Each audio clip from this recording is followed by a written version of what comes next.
Hello students, मैं निरंजन सिंह बोल रहा हूँ। आपका अपना चैनल डियर गुरुजी निरंजन सर मैं सबको स्वागत करता हूँ। बच्चों, चाहे यूपी बोर्ड के स्टूडेंट्स हैं या सीबीएसई बोर्ड के स्टूडेंट्स हैं, ये जो वीडियो मैं बना रहा हूँ वो सभी के लिए यूज़फुल है। अगर बच्चे ध्यान से देखेंगे, सुनेंगे और समझेंगे तो वो 90 से प्लस 100% की ओर बढ़ सकते हैं। बशर्ते कि वीडियो को ध्यान से सुनना और समझना। आज बहुत ही इंपॉर्टेंट वीडियो बनाने जा रहा हूँ मैं पोटेंशियोमीटर पर। तो पोटेंशियोमीटर क्या है बच्चों? हिंदी में कहते हैं विभव मापी। यह है विभव मापी पोटेंशियोमीटर। पोटेंशियोमीटर किसी भी वैद्युत परिपथ में दो बिंदुओं के बीच वैद्युत विभवांतर ज्ञात करने के काम आता है, या किसी भी सेल का विद्युत वाहक बल ज्ञात करने के काम में आता है। हम किस प्रकार से ज्ञात करते हैं भाई, उसका मैं डायग्राम ड्रॉ करता हूं बोर्ड पर पहले, और समझिए देखो कैसे। ये इसमें एक बैटरी होती है बच्चों,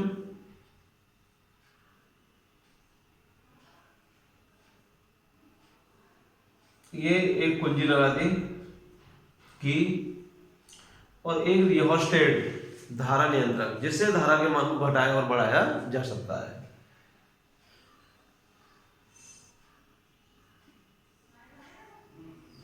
ये धारा नियंत्रक, ये की हो गई, ये बैटरी मैंने बी लिख दिया, और ये रियोस्टेट RH ये हो गया। बच्चों, बैटरी का ये पॉजिटिव पोल और ये नेगेटिव पोल, ठीक है नहीं? यहां जिस सेल का विद्युत वाहक बल अर्थात EMF इलेक्ट्रोमोटिव फोर्स फाइंड करना होता है, उसके पॉजिटिव सिरे को जहां बैटरी का पॉजिटिव सिरा जोड़ा है वहां जोड़ते हैं। इससे पहले इसमें एक अधिक लंबाई का तार लेते हैं, बहुत अधिक लंबा तार, लेकिन उसका जो डायमीटर है, उसका जो व्यास है वो एक समान होगा, मैग्नेट या कॉन्स्टेंटन का ले लेते हैं। तो बच्चों, यहाँ एक जितना लंबा तार होगा उतना ही विभव मापी अच्छा मेजरमेंट करेगा, अच्छी माप देगा, अच्छा सेंसिटिव कहलाएगा। तो बच्चों, यहाँ एक बहुत लंबा तार विभव मापी का हमने ये ले लिया। मान लीजिए इस तार का नाम लिया मैंने AB। ये बैटरी चलो B1 लिख दे रहा हूं मैं, क्योंकि यहाँ B आ रहा है। तो बच्चों, ये AB एक लंबा तार है जिसका जो डायमीटर है वो यूनिफॉर्म है, एक समान व्यास का है। तो यहाँ जिस सेल का विद्युत वाहक बल यानी EMF फाइंड करेंगे हम, उसके पॉजिटिव सिरों को भी A से जोड़ देंगे। देखो यही है,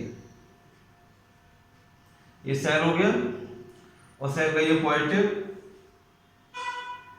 और ये नेगेटिव। मान लीजिए इसका EMF E है, इसका EMF E है।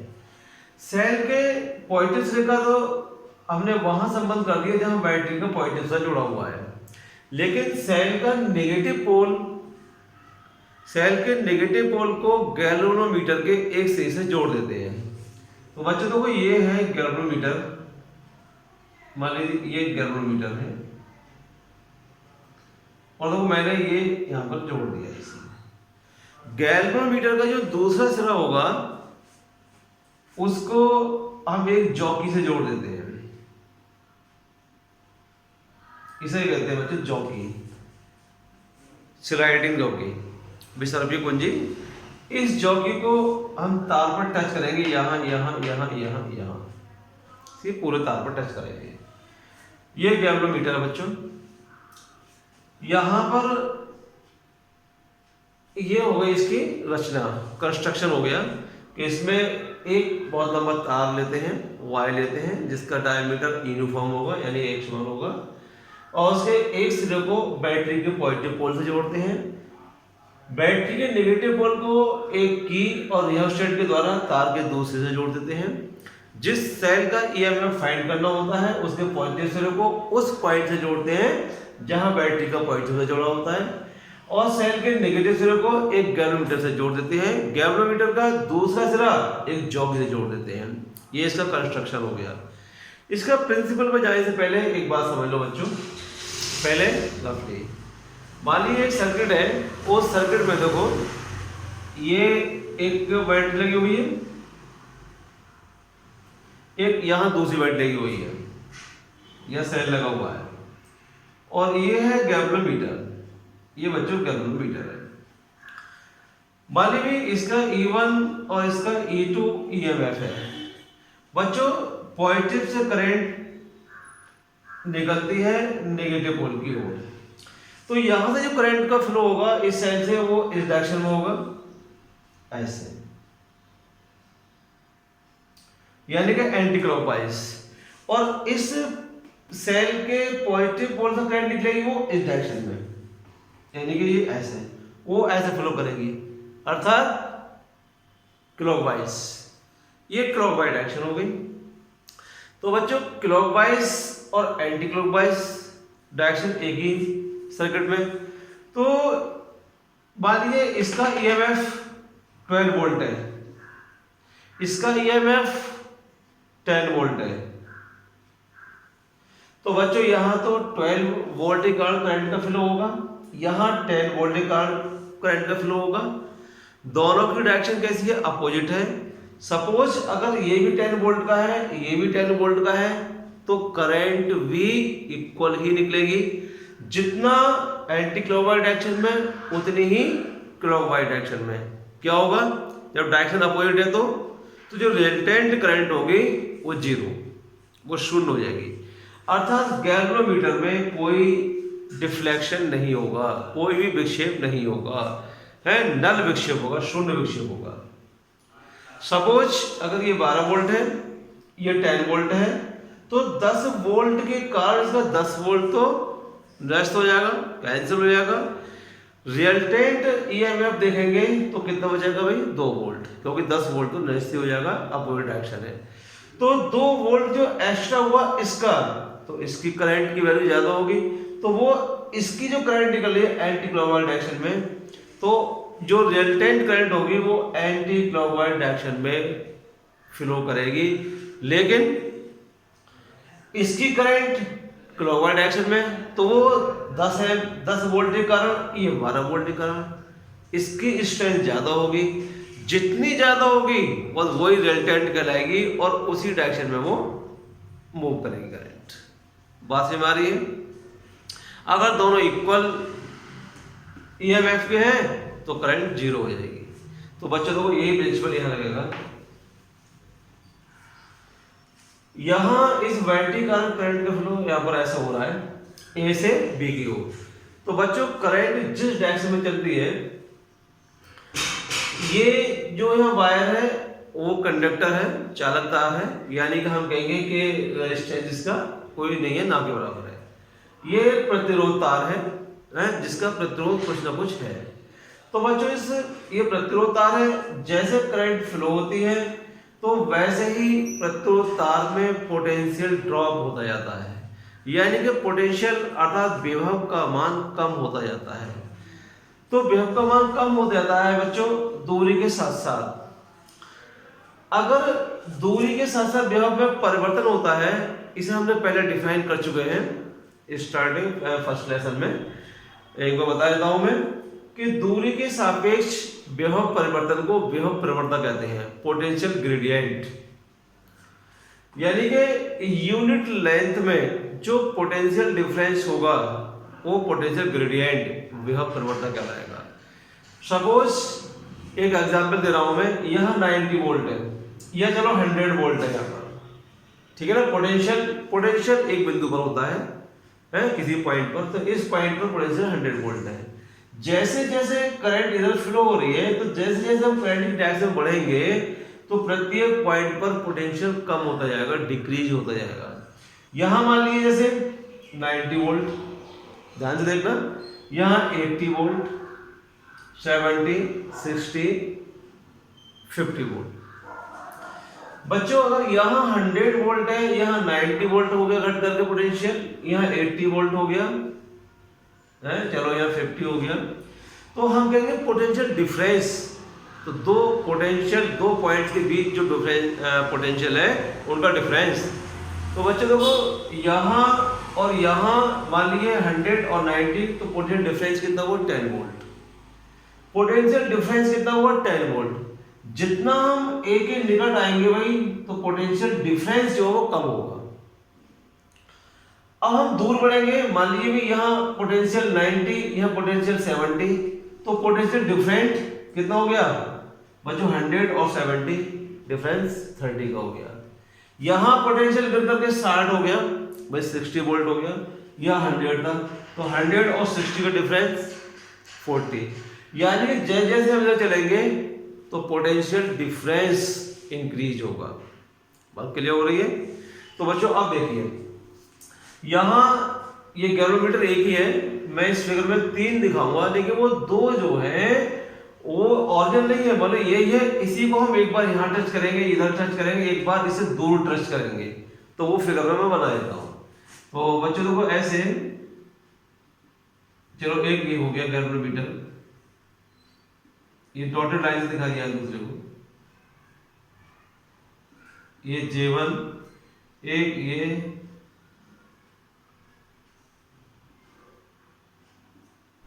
चलो J2। तो समझ लीजिए बच्चों, एक बार हमने जॉकी को ए के निकट कहीं टच किया, जब ए के निकट कहीं टच करेंगे तो क्या हुआ, ए और J1 के बीच जो पोटेंशियल डिफरेंस आएगा, इन दोनों के बीच पोटेंशियल डिफरेंस, और वहां टच किया है हमने निकट इसके, तो पोटेंशियल डिफरेंस कम ही आएगा, अभी मैंने बताया था। तो ये इतना पोटेंशियल डिफरेंस होगा, इतना विभवांतर होगा दो बिंदुओं के बीच, ए और J1 के बीच, कि जो सेल का ईएमएफ है ई, जो सेल का ईएमएफ है विद्युत बल है, इससे कम होगा, इससे कम होगा भाई। करंट पोटेंशियल डिफरेंस के कारण फ्लो होती है।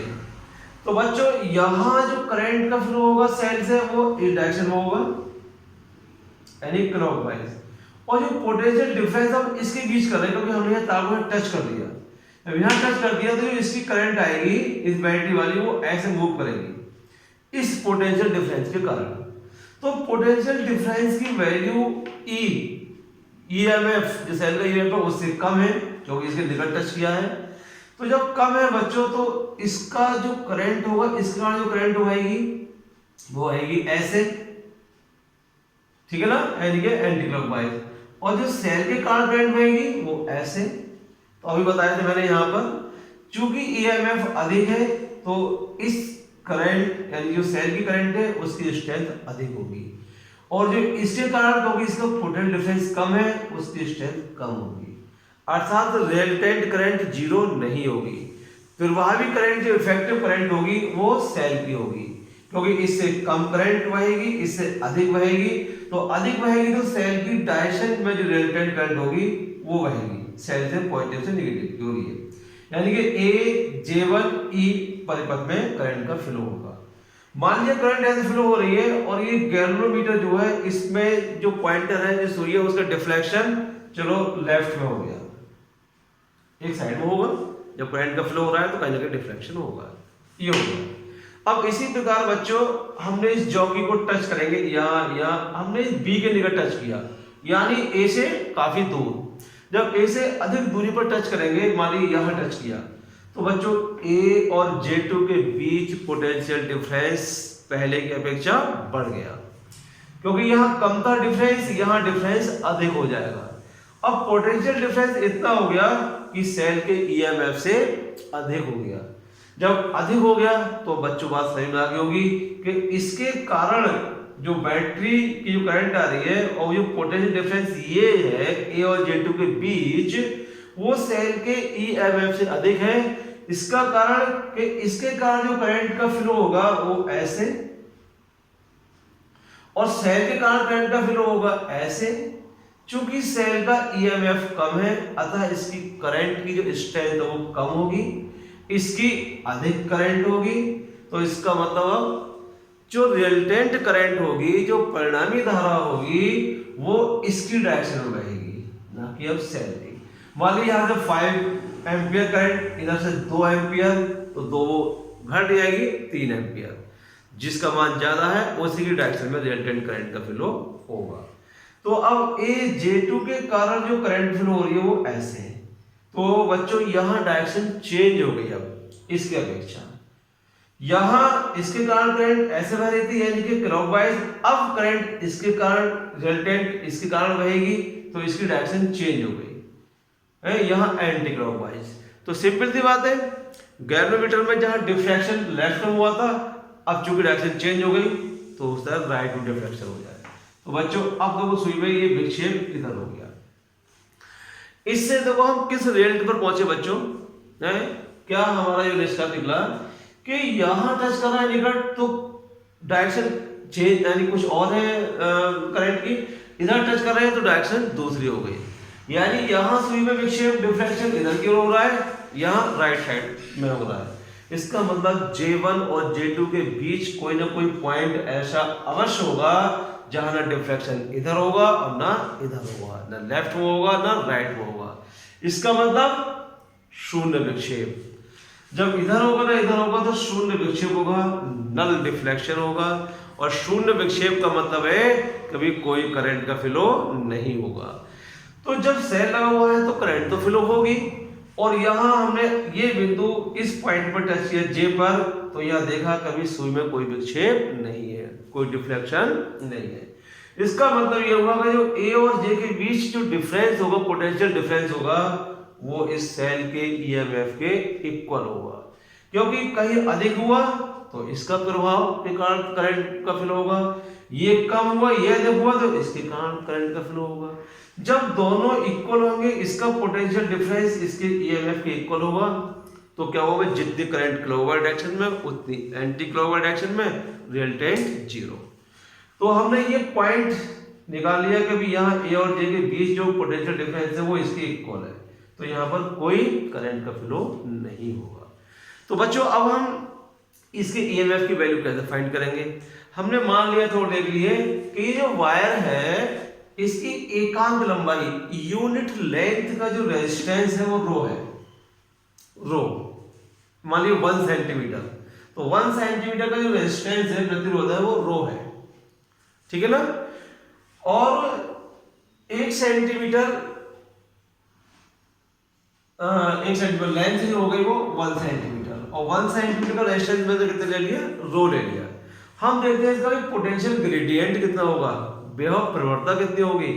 तो बच्चों विभव प्रवणता को हम कैसे नोट करते हैं, तो विभव प्रवणता क्या, दूरी के सापेक्ष विभव में जो परिवर्तन होता है, यानी कि यूनिट लेंथ में जो पोटेंशियल डिफरेंस होता है उनका रेशियो क्या कहलाता है, पोटेंशियल ग्रेडियंट, यानी कि विभव प्रवणता। तो अर्थात V अपॉन L, भाई V अपॉन L, तो V upon L K equal to V upon L। तो बच्चों K equal to V upon L, V Ohm से ला से क्या हो जाएगा, V इक्वल टू IR। अगर हम एकांक लंबाई की बात करते हैं, यूनिट लेंथ की बात करते हैं, तो बच्चों भाई L के स्थान पर 1, V का फॉर्मूला IR, I इसमें बहने वाली करंट है इस डायरेक्शन में, ठीक है ना। तो IR, R का मतलब ये 1 सेंटीमीटर लेंथ के लिए रेजिस्टेंस है, मैंने रो लिख दिया है, तो IR यानी कि रो, V इक्वल टू IR से, ठीक है ना, 1 हो गया। तो अर्थात K equal to I rho, K equal to I rho. इस प्रकार से हमने एक पोटेंशियल ग्रेडियंट निकाल लिया, यानी कि विभव प्रवणता निकाल ली। अब बच्चों इसके और इसकी जो जहां पोटेंशियल डिफरेंस और E बराबर है, अर्थात यहां शून्य विक्षेप है, तो जहां शून्य विक्षेप आया है उसकी लंबाई मान ली मैंने L है, तो right AJ equal to L। तो यहां के बीच जो पोटेंशियल डिफरेंस है वो V मान लीजिए A और J के बीच, तब फॉर्मूला क्या हो जाएगा, यही K equal to VL, K equal to VL, V upon L, यानी कि V equal to KL, V equal to KL। तो बच्चों V इक्वल टू KL दिखाई दे रहा ऊपर, तो यहां से ये आ जाएगा भाई A और J के बीच लेंथ L है, तो K equal to V upon L, यानी कि V इक्वल टू K है। चूंकि ये पोटेंशियल डिफरेंस है EMF के इक्वल है तो हम V को E ले सकते हैं, that is V equal to E equal to K है। लेंथ यहाँ से नाप लेंगे, वैल्यू पुट कर देंगे, K हम पहले फाइंड कर चुके हैं, तो इस प्रकार से बच्चों ये वैल्यू पुट करने पर सेल का EMF फाइंड हो जाएगा। तो बच्चों अगर वीडियो में एक बार देखने पर कोई चीज सही में नहीं आती है तो उसे दोबारा देखिए, ध्यान से देखिए, एकाग्रचित्त होकर देखिए, पूरी पूरी बात समझ में आएगी। फिर भी अगर कोई क्वेश्चन बनता है तो कोई क्वेरी है तो कहीं ना कहीं व्हाट्सअप नंबर है मेरा, और चाहे उससे पूछ लीजिए या कमेंट बॉक्स में कमेंट कर लीजिए और प्रॉब्लम सॉल्व हो जाएगी। बच्चों आज के लिए इतना ही। वीडियो को लाइक करें अगर सही में आया हो तब, और चैनल को सब्सक्राइब करें अपने, जिससे कि मैं नई नई वीडियो बनाता रहूं और आप तक पहुंचती रहे और जिसका लाभ आपको मिलता रहे। अच्छे से पढ़ते रहिए, बस दिमाग में एक ही बात कि हमें एग्ज़ाम में 100% की ओर बढ़ना है। Thank you.